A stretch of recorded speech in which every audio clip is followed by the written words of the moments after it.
and time again. A.K. Ramanujan is one of the India's finest English language poet. He is the best known for his pioneering translation of ancient Tamil poetry into modern English. देखिए, pioneering it means front line में जिनका नाम लिया जाता हो, ऐसे translator है वो एंशियंट तमिल पोइट्री के।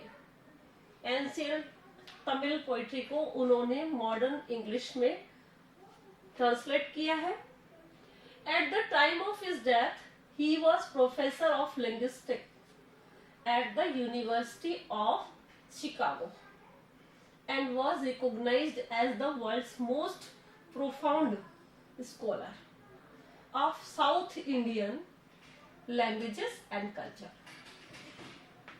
देखिए, प्रोफाउंड का मतलब होता है बहुत अंदर तक, जिसमें बहुत ज्यादा नॉलेज हो, गहरा, मतलब बहुत बड़े लर्नेड पर्सन थे, वो स्कॉलर थे, ठीक है। और वो लिंग्विस्टिक प्रोफेसर थे। इंग्लिश का लिंग्विस्टिक प्रोफेसर होना एक बहुत बड़ी बात होती है। तो he was there in where university of Chicago, Chicago में थे वो। और वर्ल्ड के most profound scholar South Indian languages के और कल्चर के माने जाते हैं। कौन? A.K. Ramanujan. His interest included anthropology and folklore. Anthropology and folklore, it means environment, आसपास के environment से related जो उन्हें knowledge थी, उसको उन्होंने अपने पोइट्री का मीडियम बनाया। Okay, and these influenced his work as a craftsman of English. और ये जो है दीज इन्फ्लुएंस्ड, ये प्रभावित करता है हिज वर्क, उनके वर्क को एज अ क्राफ्टमैन, क्राफ्टमैन के रूप में। क्राफ्टमैन का मतलब होता है कि किसी चीज को बहुत अच्छी तरीके से क्राफ्ट करके, अलग करके उसको यूज करना। जैसे कि कोई एक सिंपल आइटम होता है, उसके अंदर एक जान डाल देना, ये उनकी हैबिट थी। और उनकी पोएम में उन्होंने सिंपल टॉपिक्स को भी बहुत ही अच्छी तरह से डिस्क्राइब किया है। उन्होंने क्राफ्टमैनशिप की जो उनकी क्वालिटी थी उसको यूज किया है इसमें। This poem represents the complex distillation of a lifetime of unusual thoughts and feeling. इस पोएम में पोएट रिप्रेजेंट करता है कॉम्प्लेक्स डिस्टिलेशन। कॉम्प्लेक्स मतलब बहुत हार्ड, जो कि बहुत ही अजीबोगरीब हो। डिस्टिलेशन का यहाँ पर मतलब है, वैसे तो डिस्टिल का मतलब होता है छान कर किसी चीज को यूज करना, तो उनकी लाइफ में, बट यहाँ पर इसका मतलब है जो कॉम्प्लेक्स सिचुएशंस उन्होंने हैंडल की अपने लाइफ टाइम में, of unusual thoughts and feelings, यानी जो कि असामान्य विचार उनके दिमाग में आया करते थे और फीलिंग्स उनके दिमाग में आया करती थी, उसका डिस्क्रिप्शन किया है इस पोएम के अंदर। ओके, तो उनका बर्थ 1929 और death 1993. Is it clear to you? So now we will come on the poem. Or listen to the clock towers of any old well-managed city. Now the poet wants to explain about the old well-managed city. यहाँ पर इन दोनों lines में poet ने old managed city के बारे में बताया है। ऐसी सिटीज जो वेल मैनेज्ड होती थी। और listen to the clock towers, वहां पर क्लॉक टावर्स हुआ करते थे। ओके, वहां पर सिटी को यहाँ ऐसा बताया जा रहा है कि ऐसी सिटी जहां पर क्लॉक टावर भी एग्जिस्ट करते हो। पहले की सिटीज में क्लॉक टावर हुआ करते थे और वो एक इम्पोर्टेंट पार्ट है क्लॉक टावर होना सिटी के अंदर। तो और listen to the clock towers of any old well managed city. क्या कर रहे हैं? क्लॉक टावर्स की जो घंटे की ध्वनि है वो अट्रैक्ट करती है लोगों को समय पे, पास्ट टाइम में, एंशिएंट टाइम में, of any old well manage city, यानी पुरानी जो कि वेल मैनेज सिटी है उसका क्लॉक टावर जो है उसका टाइम पीपल को अट्रैक्ट करता है। Next, beating their gongs round the clock each slightly of the others time deeper और लाइटर। पोएट यहाँ कहता है in this line, the poet wants to tell us about गॉन्ग्स।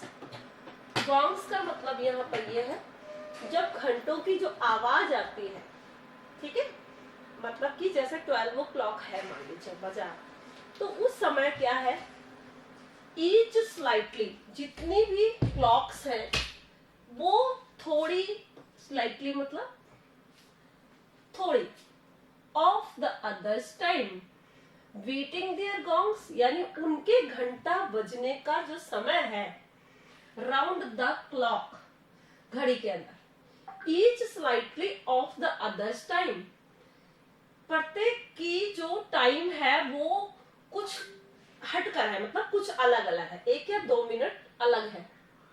किसका? किसी भी क्लॉक का टाइमिंग्स है तो वो एग्जैक्ट सेम नहीं है, वो 1 और 2 मिनट या 1 और 2 सेकेंड या इस तरीके से अलग अलग है, डिफरेंट है। Then each slightly of the others time, यानी जो क्लॉक्स हैं उनका टाइमिंग्स जो है वो डिफरेंट है।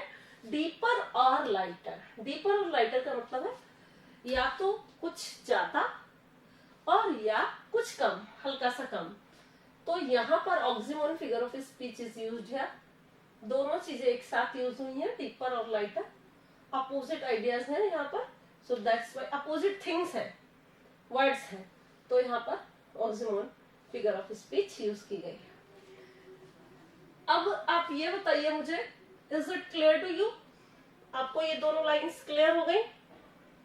Give me answer.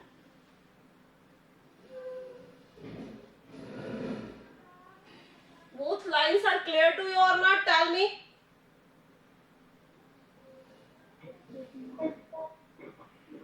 सबसे आंसर चाहिए मुझे। All of you should give me answer. If these lines are clear to you. Can you explain the second line again? हाँ तो ऐसे बोलिए ना कि अभी नहीं समझ में आया। Next. Here is the description of old well-managed city, and the poet is telling about the clock. Okay, their times, it means their gongs times are different, slightly or slightly of others, deeper or lighter. यानी जो घड़ियां लगी हुई हैं कहाँ पर, उस old well managed city में, उनके जो टाइम्स हैं वो कुछ अलग है एक दूसरे से। ओके, डीपर और लाइटर, डीपर और लाइटर का मतलब या तो कुछ ज्यादा और या फिर कम। Is it clear?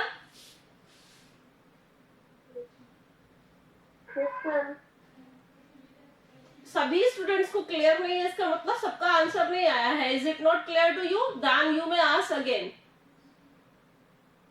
Riddhi, is it clear to you? Are you in the class?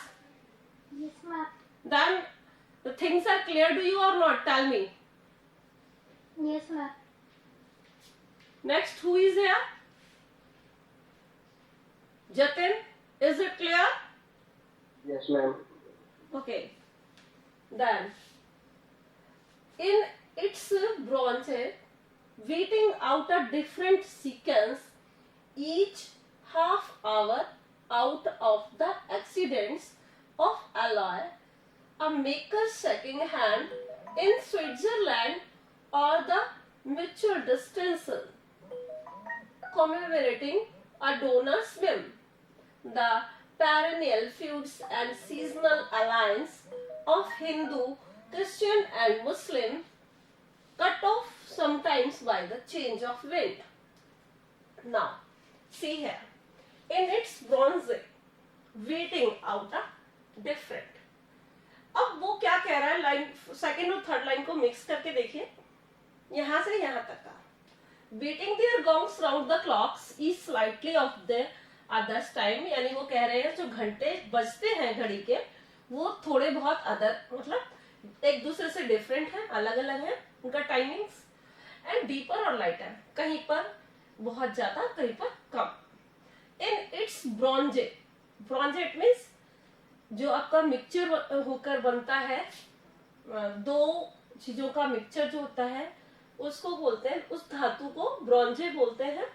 And beating out a different sequence, और ये जो है डिफरेंट सीक्वेंस में डिवाइड कर दिया गया है.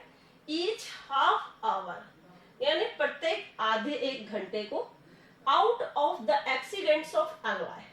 शायद ये अलॉय का मतलब है मिक्सचर, जो दूसरी मेटल्स है उनके मिक्सचर से जो बनता है ब्रॉन्जे, शायद इसकी वजह से ऐसा हुआ है, पोएट ये कहना चाहता है.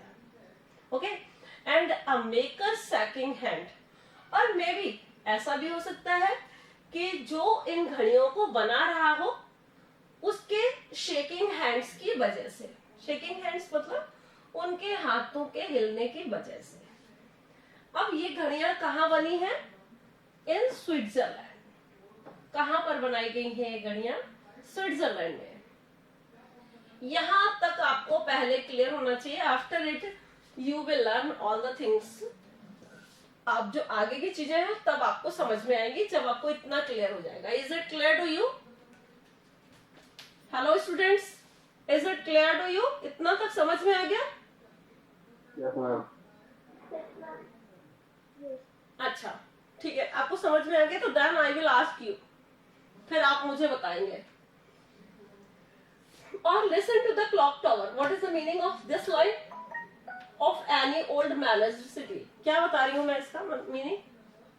कृतिका बोलिए जल्दी से.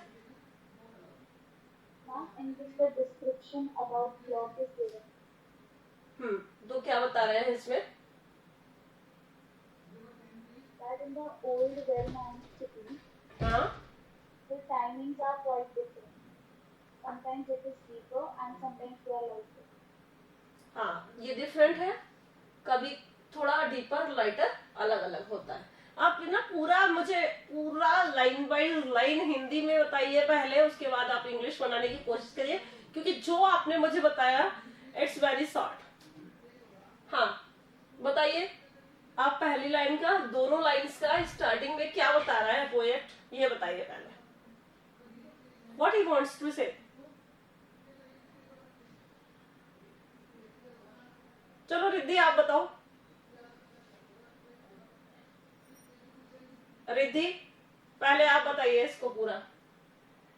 What is poet want to say here?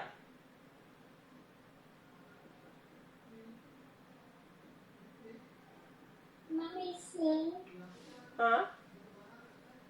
listen to the towers. For lighter time, of any. The poet is saying about the clock towers which are situated there in the old well-managed cities. हमें हिंदी में जानना है because of मैं ये चाहती हूँ कि आपको एक बार सारी चीजें क्लियर हो जाए. After it you will tell me in English. Okay? चलो बताओ.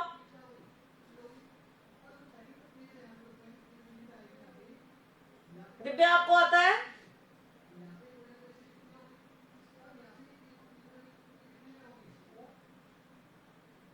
किसी को नहीं आता? ठीक है, किसी को नहीं आता?